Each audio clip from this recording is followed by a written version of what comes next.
안녕하십니까. 상권 분석 현장에서 박균우입니다.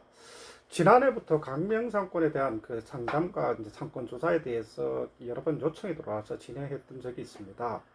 광명시 인구는 지금 30만 명 정도로 수도권 인구로는 사실 그렇게 많은 인구가 이제 포함된 지역은 아닙니다. 그러나 이제 이 광명시 상권에 대해서 이해를 하기 위해서는 광명시 전체가 어떻게 이제 형성이 되었는지와 그리고 강명시 이제 세부적인 그 상권의 그 구성 현황들 이런 부분들을 이해할 필요가 있는데 먼저 이제 광명시가 처음에 이제 형성됐던 배경들을 한번 살펴보면은 광명시는 그 시 승격이 된 지는 그 81년도입니다. 비교적 뭐 수도권에 이제 시 승격이 늦게 된 뭐 용인시 같은 경우는 벌써 해가 100만이 넘었지만은 실제로 이제 광명시 같은 경우는 굉장히 이제 그 도시 자체가 압축적으로 돼 있어서 그렇게 규모가 크지를 않습니다. 그러다 보니까 실제로 인구 구성은 실제로 그 당시나 지금이나 별반 차이가 없습니다. 실제로 이제 그런 부분들은 우리가 이제 이해를 하면서 우리가 광명시 상권에 대한 부분들을 살펴볼 필요가 있습니다. 광명시는 광명시가 이제 도시를 개발하게 된 배경 자체는 서울의 그 인구가 넘쳐나면서 80년대 넘어오면서 서울의 인구가 넘쳐나면서 결국은 이제 상계 택지나 이제 목동 택지로 이제 서울 시내에 이제 택지 조성을 해서 인구 수용을 했지만 그 부분들이 해결이 안 되면서 이제 80년대 중후반 이후에 광명시 같은 수도권 배후 도시에 이제 실제로 경제 활동을 서울에 하지만은 쉽게 말해서 베드타운 형태의 어떤 그런 도시를 형성할 필요가 있어서 개발된 도시가 광명시입니다. 실제로 이제 광명시 같은 경우는 인근에 이제 구로공단들이나 이런 지금 물론 이제 다 바뀌었지만 그 당시에 구로공단들이나 그리고 서울 서남부권에 이제 산업단지가 많습니다. 그렇기 때문에 서울 서남부권의 산업단지의 어떤 근무하고 하는 직장인들 같은 경우는 새로운 어떤 주거지에 대한 부분들이 필요성 때문에 광명시 같은 어떤 그런 도시가 필요했다고 그렇게 볼 수가 있습니다.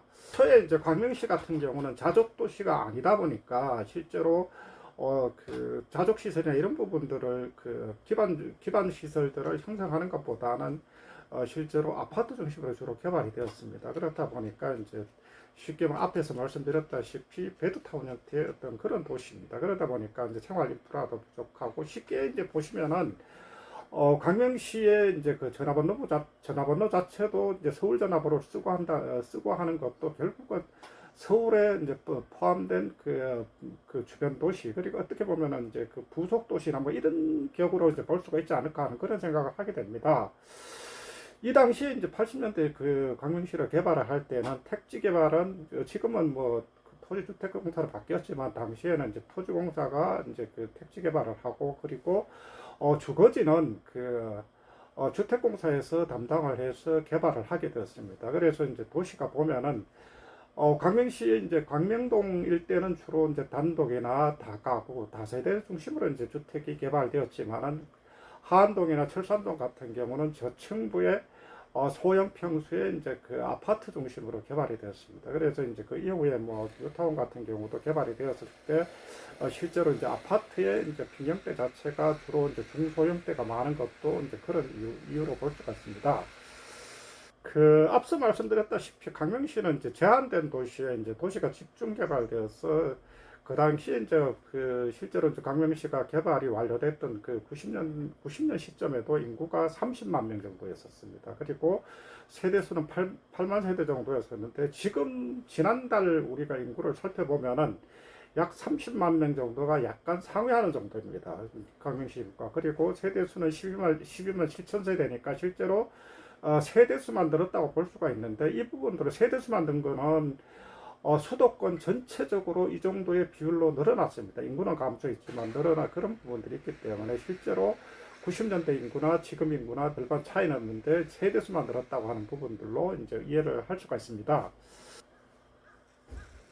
그 광명시는 현재 뉴타운 사업이 16개 구역으로 나누어 진행되고 있습니다. 일부는 벌써 완료되어서 이제 입주가 완료된 경우도 있지만 현재도 진행된 곳이 많습니다. 주로 이제 뉴타운 지역은 광명동 일대에 이제 단독 다가구 다세대 쪽으로 이제 주로 이제 개발이 이루어졌고, 지금 철산동이나 그리고 하안동 같은 경우는 과거 아파트들이 이제 재건축되는 형태로 이제 개발이 진행된 경우들이 많습니다. 이제 그렇게 보시면 될 것 같은데, 이게 이제 2023년쯤 되면은 대부분 뉴타운 사업들이 이제 완료가 되게 될 것입니다. 그러면은 이 사업이 끝나면은 약 한 3만 세대 정도가 추가로 이제 진입이 된다고 하는데, 이 부분들은 저희도 이제 조금 더 계산을 해봐야 되지 않을까 하는 그런 생각을 합니다.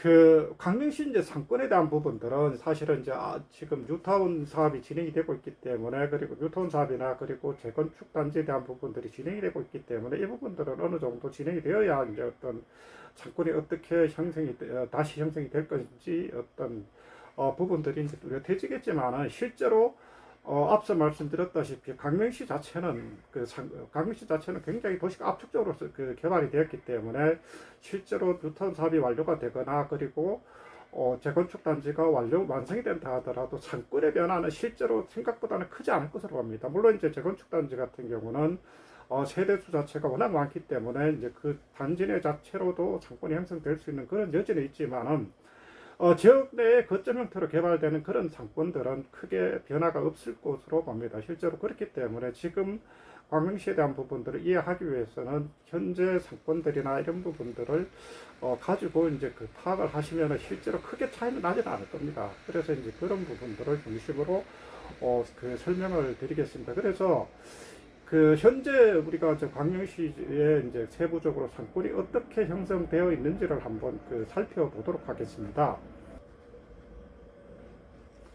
첫 번째는 이제 그 A로 제가 이제 A, B, C, D로 이제 구분을 해놨는데, A는 철산역 상업지역입니다. 철산역 상업지역은 북쪽에 시청이 위치해 있고, 그리고 업무나 그리고 의료, 그리고 생활 서비스, 금융, 그리고 이제 용상품까지 다양한 그 업태 형태들이 모두 집중되어 있습니다. 그렇기 때문에 실질적으로 철산역 상권은 광명시 전체 상권의 중심으로 볼 수가 있습니다. 그래서 이제 이 지역은 실제로 이제 그 앞서 우리가 이야기했다시피 그 광명시가 도시가 처음 형성되고 되던 시점에 이 도시를 개발한 목적들이 어떻게 보면은 지금 구로공단들이나 서울 서남북권 산업단지의 어떤 그 배후도시 형태로 이제 개발이 됐다고 말씀을 드렸는데, 실제로 이러다 보니까 철산역 상업지역은 지금도 그렇지만은 굉장히 다양한 형태의 이제 용시설들이 들어와 있습니다. 물론 이제 과거만큼 용시설이 장사는 안 됩니다. 그렇지만은 그 부분들이 이 상권의 굉장히 좀 특징으로 볼 수가 있습니다.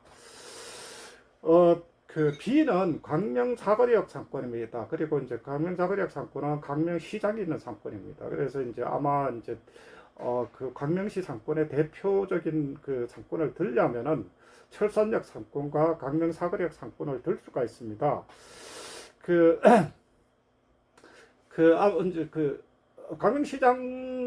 광명시장으로 대표되는 광명 사거리역 상권 자체는 실제로 광명시장 자체가 장사가 지금 현재 수도권의 다른 전통시장보다는 장사가 잘 됩니다. 실제로 들어가 보면은 크게 공실이 없습니다. 그러다 보니까 다른 전통시장에서도 이제 선진 시장들을 견학을 하기 위해서도 광명시장을 많이 들리는 그런 그 시장으로 볼 수가 있습니다. 그러다 보니까 지금 현재 광명 뉴타운이 개발되고 하는 지역들도 보면 이 광명동 일대가 실제로 이제 광명 사거리역과 그리고 광명 전통시장을 중심으로 형성이 되어 있습니다. 그렇기 때문에 실제로 상권 중심에는 광명 전통시장과 광명 사거리역이 있다고 볼 수가 있습니다.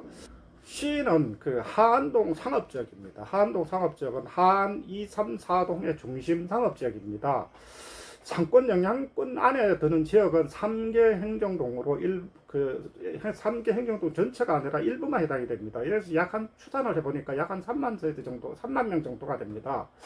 그래서 이 지역은 실제로 이제 인접해 있는 게 철산역 상권들이나 그리고 소아리 상업지역하고도 이제 맞물려 있습니다. 그러다 보니까 양쪽으로 이제 빠져나가는 그 분들이 있고, 그리고 이제 오히려 이제 실제로 앞서 말씀드렸다시피 이 지역에 모두 거주하고 하는 분들이 경제활동을 서울에서 하기 때문에 소비 자체도 서울에서 하는 경우들이 많습니다. 물론 이제 의료 서비스 자체도 서울에서 이루어지는 경우들이 많기 때문에 실제로 하안동 상업지역은 과거만큼은 그 과거보다는 많이 좀 유축이 된 그런 부분들이 있습니다. 그러나 이제 앞으로 뭐 어쨌든 그 주변 지역의 배우 세대가 워낙 막강하기 때문에 앞으로 상권에 대한 부분들은 지금 뭐 하안동이나 이제 이 지역 자체도 재건축이 상당히 진행이 되고 있기 때문에 그 상권에 대한 부분들은 좀 더 지켜봐야 되지 않을까 하는 그런 생각을 하게 됩니다. D는 그 소아리 상업지역입니다. 소아리 상업시 D는 이제 소아리 상업지역인데 소아리 상업지역은 광명시 초기 개발 시점들보다는 약한 그 시점으로 봤을 때는 약 한 20년 정도 늦습니다. 그러니까 약 한 2010년도 이후에 이제 강명 남부를 개발하면서 KTX 강명역 개발과 함께 가장 먼저 개발된 지역이 이제 소아리 상업지역입니다. 소아리 지역인데 상권 내에 이제 이마트, 강명, 소화점이 위치해 있어서 지역 주민들의 필요로 한 생활 인프라가 비교적 잘 구성되어 있습니다. 그래서 지금 현재 보면은 그 이마트 강명 소화점 같은 경우는 실제로 지금 현재 그 안양천을 넘어서 그 금천구 시흥동이나 일대 같은 경우도 지금 홈플러스가 문을 닫았기 때문에 앞으로도 아마 이제 이 지역의 주민들도 이마트 강명 소화점을 많이 이용을 한다면 실제로 상권에 대한 부분들은 조금 더 결집력이 있지 않을까 하는 생각을 하게 됩니다. 그리고 또 하나가 보면은 이 지역에 이제 그 지금 그 KTX 강명역으로 가는 그 오른쪽 편을 보면은 거기가 그 좌우측이 이제 구름산 지구입니다. 이 구름산 지구가 약 한 5,050세대 정도가 이제 지금 현재 개발이 진행이 되는데 실제로 이제 유입 인구 자체는 12,624명이라고 합니다. 계획 인구는 이 지역이 이제 이 개발이 되어서 입주가 이루어지게 된다면 실제로 소아리 상업지역 자체는 조금 더 상권이 탄탄해지고 짜임새가 있지 않을까 하는 생각을 합니다. 실제로 지금은 물론 이제 일부 그 메디컬 같은 경우도 일부 과목 같은 경우도 상당히 잘 되고 있는 그 의원들이 몇 군데가 있지만은 조금 더 다양한 형태로 조금 그 개발이 이루어진다면은 다른 업체들도 진입이 되고 그러면은 실제로 주변 지역의 주민들도 많이 유입이 될 수 있는 그런 상권으로 이제 판단이 됩니다.